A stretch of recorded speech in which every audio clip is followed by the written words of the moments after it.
I got a tattoo for precisely this, but I don't think I can show it on the camera, but it says the word this, okay? This. Sorry, yes.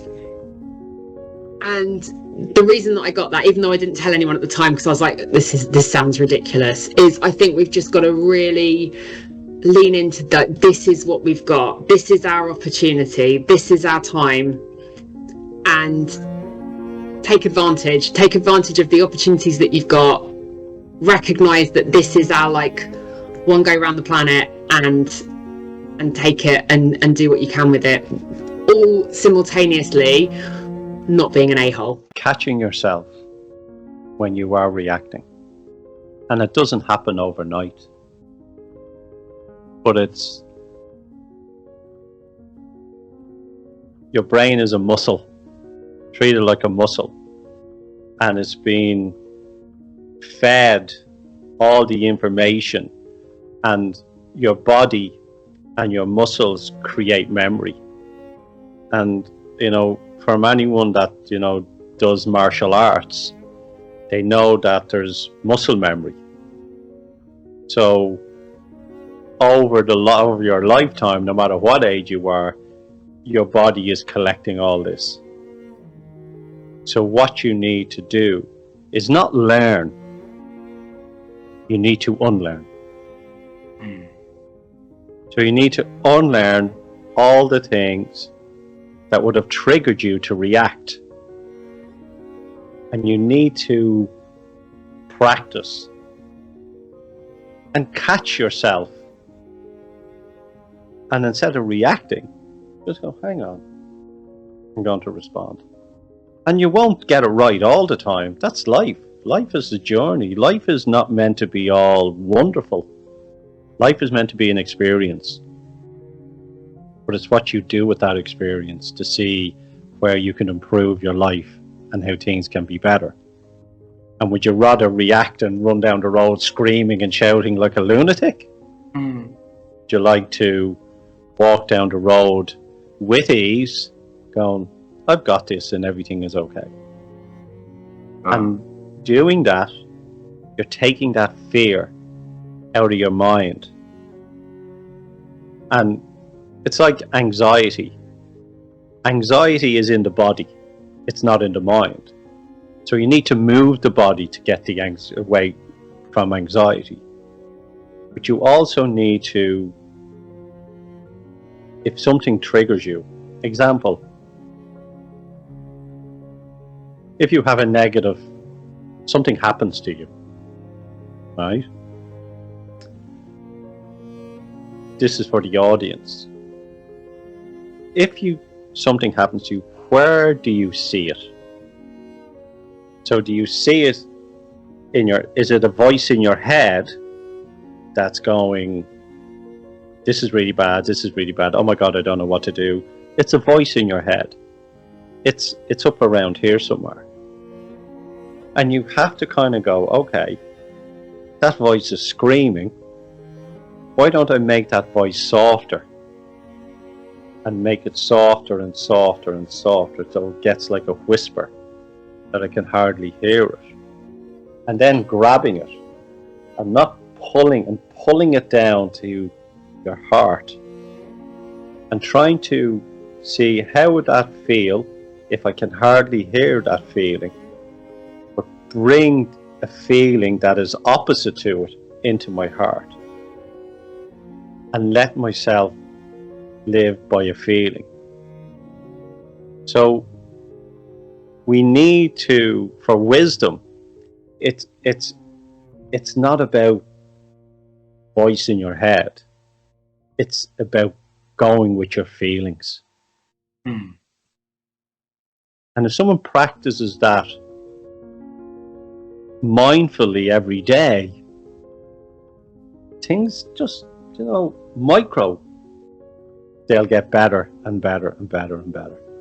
And like for me, I'm in my mid-50s.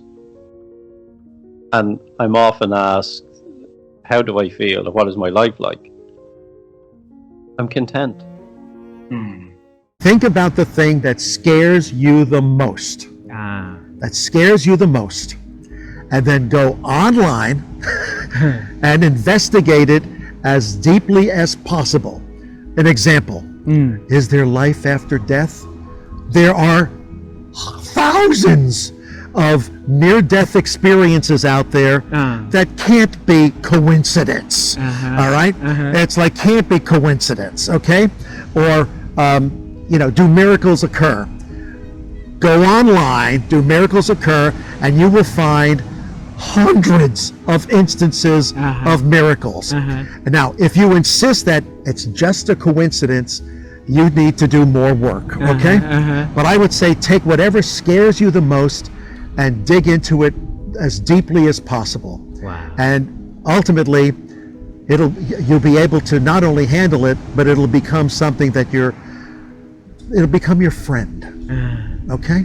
Okay. That's my wisdom. So digging into what you are fear the most. Fear the most. Fear the most. If you name that skill, what would that name? Investigating or what? What kind of name? I would say confrontation. Confrontation. Confront what fears you. But it's not perfect inside your home. Your kid could fall down the stairs or choke on a penny. So why do we think that your kids are fine when they're next to you and then they're in danger, they're doomed if you let them outside?